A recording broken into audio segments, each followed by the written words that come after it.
Pride-and-Prejudice-by Jane Austen. Chapter 40.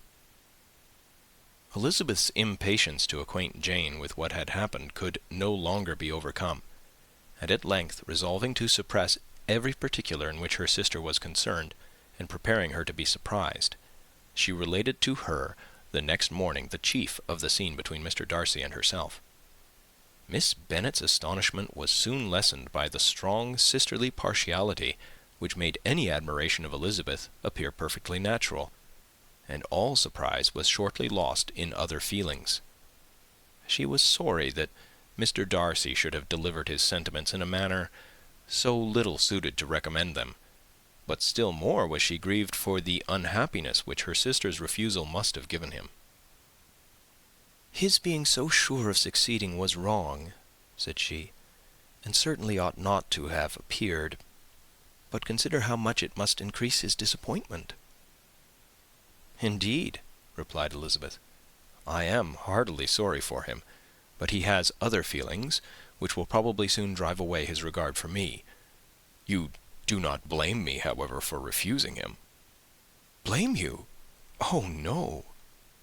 "But you blame me for having spoken so warmly of Wickham?" "No, I do not know that you were wrong in saying what you did."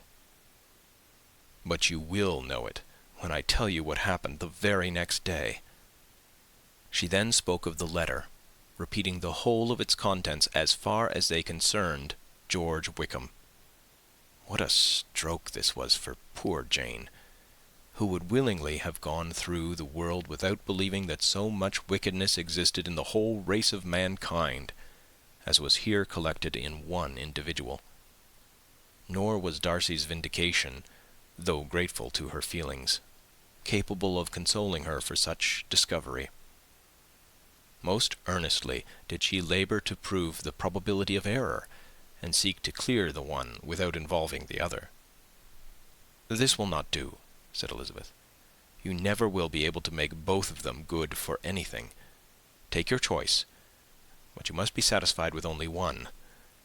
There is but such a quantity of merit between them, just enough to make one good sort of man, and of late it has been shifting about pretty much. For my part, I am inclined to believe it all Darcy's, but you shall do as you choose." It was some time, however, before a smile could be extorted from Jane. "I do not know when I have been more shocked," said she. "Wickham so very bad! It is almost past belief. And poor Mr. Darcy!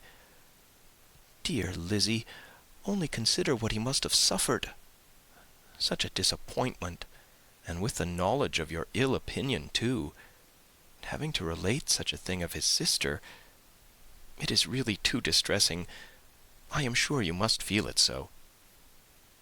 "Oh, no, my regret and compassion are all done away by seeing you so full of both. I know you will do him such ample justice that I am growing every moment more unconcerned and indifferent. Your profusion makes me saving, and if you lament over him much longer, my heart will be as light as a feather." "Poor Wickham! There is such an expression of goodness in his countenance, such an openness and gentleness in his manner." There certainly was some great mismanagement in the education of those two young men. One has got all the goodness, and the other all the appearance of it. "I never thought Mr. Darcy so deficient in the appearance of it as you used to do." "And yet I meant to be uncommonly clever in taking so decided a dislike to him, without any reason. It is such a spur to one's genius, such an opening for wit, to have a dislike of that kind. One may be continually abusive without saying anything just, but one cannot always be laughing at a man without now and then stumbling on something witty." "Lizzie, when you first read that letter, I am sure you could not treat the matter as you do now." "Indeed, I could not. I was uncomfortable enough, I may say unhappy, and with no one to speak to about what I felt. No Jane to comfort me and say that I had not been so very weak and vain and nonsensical as I knew I had. Oh, how I wanted you! How unfortunate that you should have used such very strong expressions in speaking of Wickham to Mr. Darcy, for now they do appear wholly undeserved. Certainly, but the misfortune of speaking with bitterness is a most natural consequence of the prejudices I had been encouraging. There is one point on which I want your advice. I want to be told whether I ought, or ought not, to make our acquaintances in general understand Wickham's character." Miss Bennet paused a little, and then replied, "Surely there can be no occasion for exposing him so dreadfully. What is your opinion?" "That it ought not to be attempted. Mr. Darcy has not authorized me to make his communication public. On the contrary, every particular relative to his sister was meant to be kept as much as possible to myself, and if I endeavour to undeceive people as to the rest of his conduct, who will believe me? The general prejudice against Mr. Darcy is so violent that it would be the death of half the good people in Meryton to attempt to place him in an amiable light.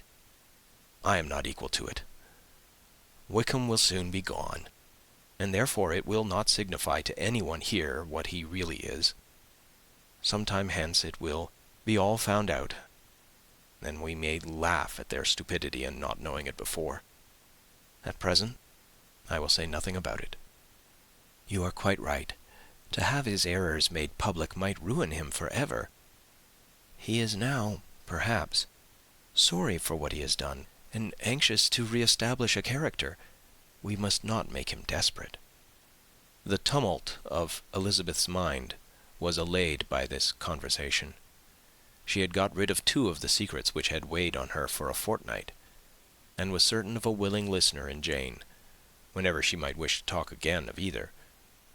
But there was still something lurking behind, of which prudence forbade the disclosure.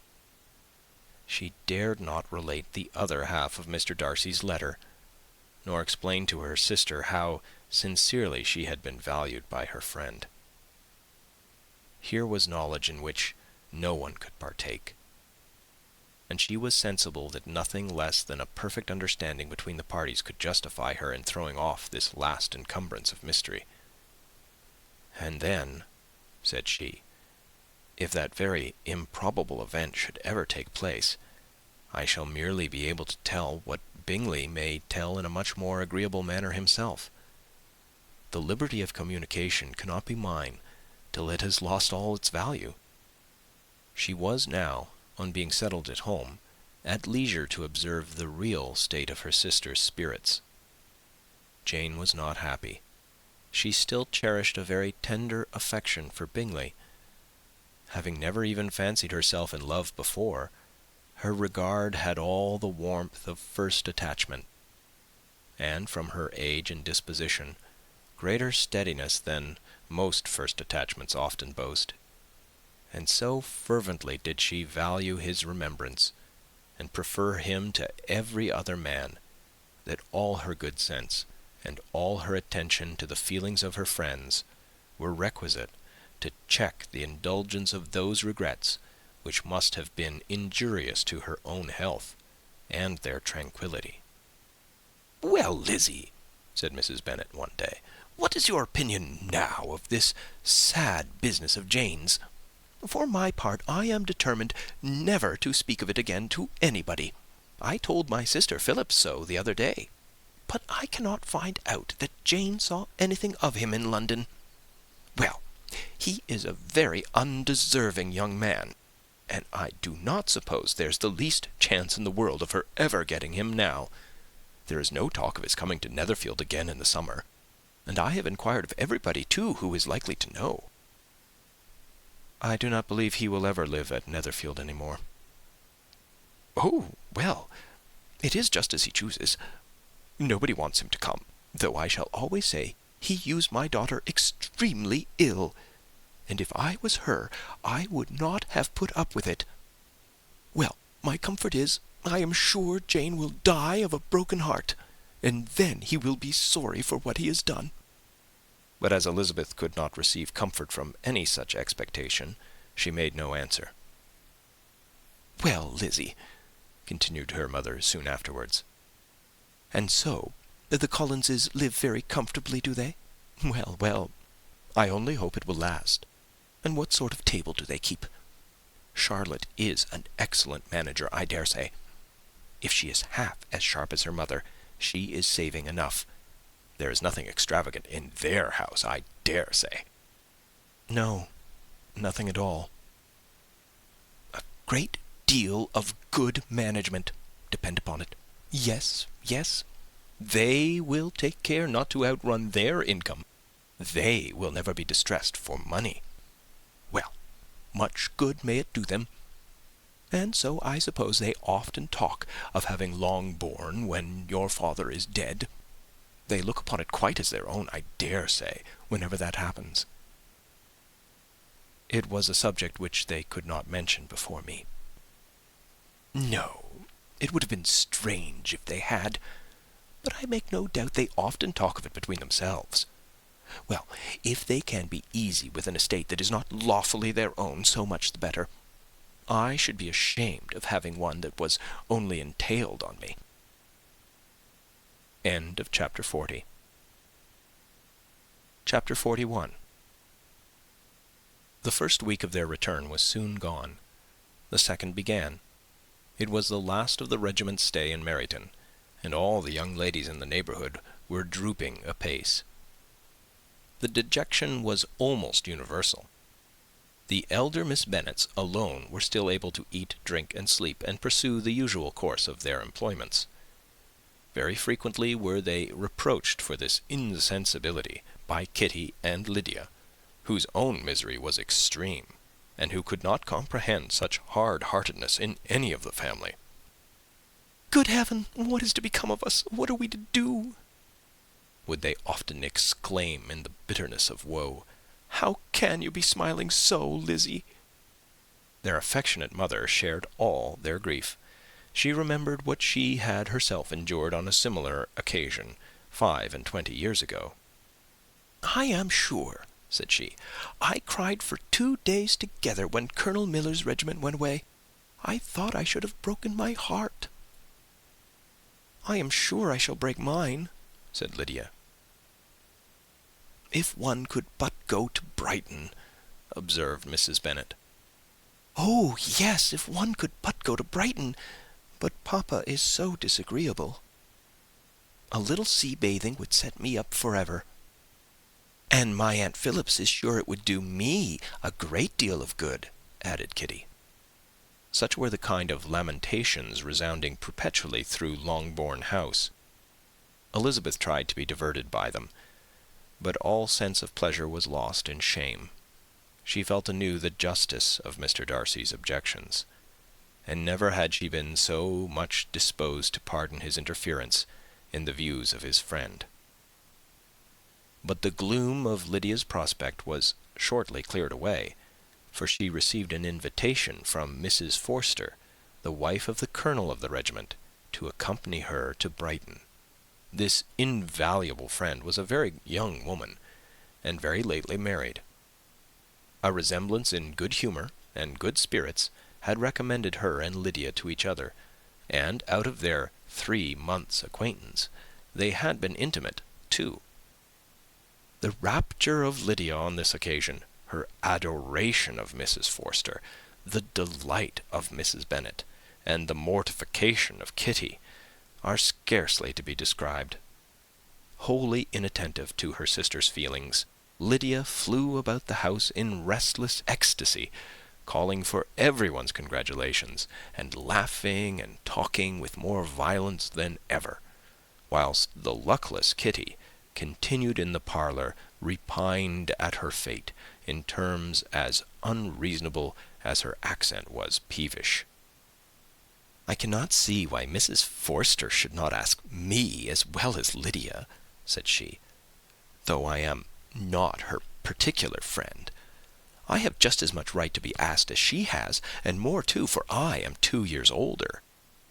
In vain did Elizabeth attempt to make her reasonable, and Jane to make her resigned.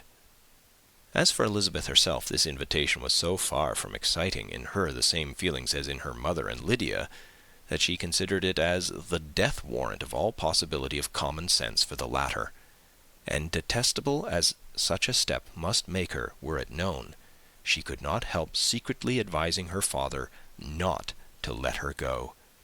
She represented to him all the improprieties of Lydia's general behaviour, the little advantage she could derive from the friendship of such a woman as Mrs. Forster, and the probability of her being yet more imprudent with such a companion at Brighton, where the temptations must be greater than at home. He heard her attentively, and then said, "Lydia will never be easy until she has exposed herself in some public place or other, and we can never expect her to do it with so little expense or inconvenience to her family as under the present circumstances."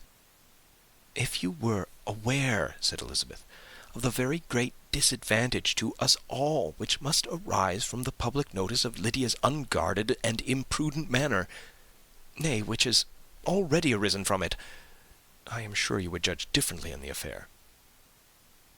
"Already arisen?" repeated Mr. Bennet. "What, has she frightened away some of your lovers? Poor little Lizzie! But do not be cast down. Such squeamish youths as cannot bear to be connected with a little absurdity are not worth a regret. Come, let me see the list of pitiful fellows who have been kept aloof by Lydia's folly." "Indeed, you are mistaken. I have no such injuries to resent. It is not of particular, but of general evils which I am now complaining. Our importance, our respectability in the world must be affected by the wild volatility, the assurance and disdain of all restraint which mark Lydia's character. Excuse me, for I must speak plainly. If you, my dear father, will not take the trouble of checking her exuberant spirits, and of teaching her that her present pursuits are not to be the business of her life, she will soon be beyond the reach of amendment. Her character will be fixed, and she will at 16 be the most determined flirt that ever made herself or her family ridiculous. A flirt, too, in the worst and meanest degree of flirtation, without any attraction beyond youth and a tolerable person, and, from the ignorance and emptiness of her mind, wholly unable to ward off any portion of that universal contempt which her rage for admiration will excite. In this danger Kitty also is comprehended. She will follow wherever Lydia leads. Vain, ignorant, idle, and absolutely uncontrolled. Oh, my dear father, can you suppose it possible that they will not be censured and despised wherever they are known, and that their sisters will not be often involved in the disgrace?" Mr. Bennet saw that her whole heart was in the subject, and affectionately taking her hand, said in reply, "Do not make yourself uneasy, my love. Wherever you and Jane are known, you must be respected and valued, and you will not appear to less advantage for having a couple of, or I may say 3, very silly sisters. We shall have no peace at Longbourn if Lydia does not go to Brighton. Let her go, then. Colonel Forster is a sensible man, and will keep her out of any real mischief, and she is luckily too poor to be an object of prey to anybody. At Brighton she will be of less importance even as a common flirt than she has been here. The officers will find women better worth their notice. Let us hope, therefore, that her being there may teach her her own insignificance. At any rate, she cannot grow many degrees worse without authorizing us to lock her up for the rest of her life." With this answer Elizabeth was forced to be content. But her own opinion continued the same, and she left him disappointed and sorry. It was not in her nature, however, to increase her vexations by dwelling on them. She was confident of having performed her duty, and to fret over unavoidable evils, or augment them by anxiety, was no part of her disposition. Had Lydia and her mother known the substance of her conference with her father, their indignation would hardly have found expression in their united volubility. In Lydia's imagination, a visit to Brighton comprised every possibility of earthly happiness. She saw, with the creative eye of fancy, the streets of that gay bathing place covered with officers. She saw herself the object of attention to tens and to scores of them at present unknown. She saw all the glories of the camp, its tents stretched forth in beauteous uniformity of lines, crowded with the young and the gay, and dazzling with scarlet. And to complete the view, she saw herself seated beneath a tent, tenderly flirting with at least 6 officers at once. Had she known her sister sought to tear her from such prospects and such realities as these, what would have been her sensations? They could have been understood only by her mother, who might have felt nearly the same. Lydia's going to Brighton was all that consoled her for her melancholy conviction of her husband's never intending to go there himself. But they were entirely ignorant of what had passed, and their raptures continued, with little intermission, to the very day of Lydia's leaving home. Elizabeth was now to see Mr. Wickham for the last time. Having been frequently in company with him since her return, agitation was pretty well over. The agitations of formal partiality entirely so. She had even learnt to detect, in the very gentleness which had first delighted her, an affectation and a sameness to disgust and weary. In his present behaviour to herself, moreover, she had a fresh source of displeasure, for the inclination he soon testified of renewing those intentions which had marked the early part of their acquaintance could only serve, after what had since passed, to provoke her.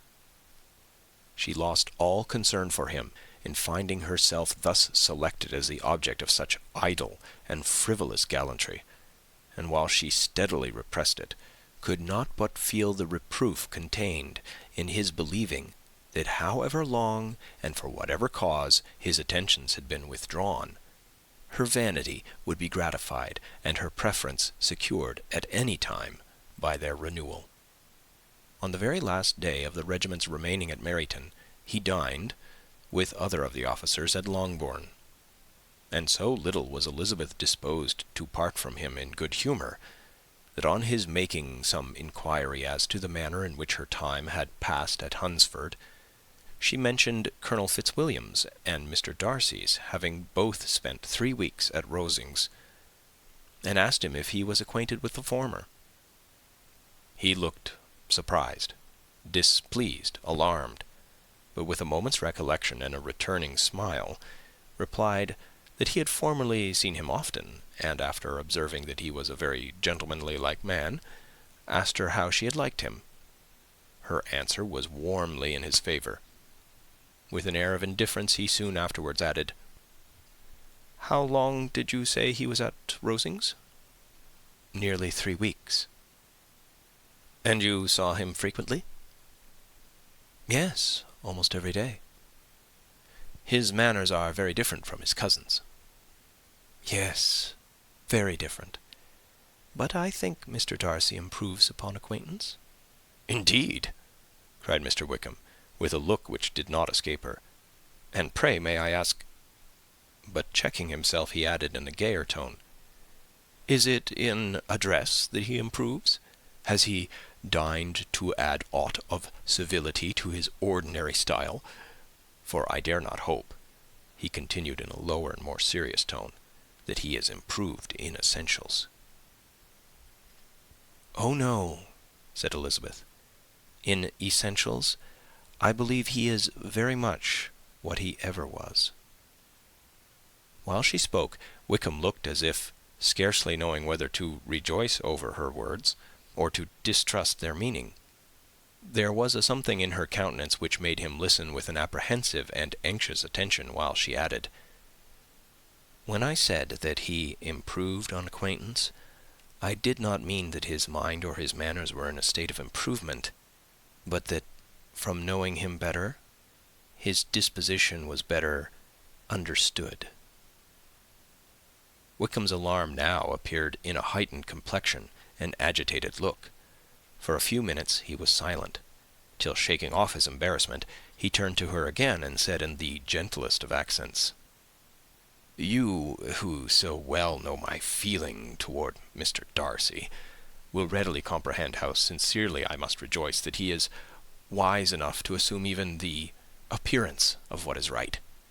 His pride in that direction may be of service, if not to himself, to many others, for it must only deter him from such foul misconduct as I have suffered by. I only fear that the sort of cautiousness to which you, I imagine, have been alluding, is merely adopted on his visits to his aunt, of which good opinion and judgment he stands much in awe. His fear of her has always operated, I know, when they were together, and a good deal is to be imputed to his wish of forwarding the match with Miss de Bourgh, which I am certain he has very much at heart." Elizabeth could not repress a smile at this, but she answered only by a slight inclination of the head. She saw that he wanted to engage her on the old subject of his grievances, and she was in no humour to indulge him. The rest of the evening passed with the appearance, on his side, of useful cheerfulness, but with no further attempt to distinguish Elizabeth, and they parted at last with mutual civility, and possibly a mutual desire of never meeting again. When the party broke up, Lydia returned with Mrs. Forster to Meryton, from whence they were to set out early the next morning. The separation between her and her family was rather noisy than pathetic. Kitty was the only one who shed tears, but she did weep from vexation and envy. Mrs. Bennet was diffuse in her good wishes for the felicity of her daughter, and impressive in her injunctions that she should not miss the opportunity of enjoying herself as much as possible, advice which there was every reason to believe would be well attended to. And in the clamorous happiness of Lydia herself, in bidding farewell, the more gentle adieus of her sisters were uttered without being heard. End of chapter 41.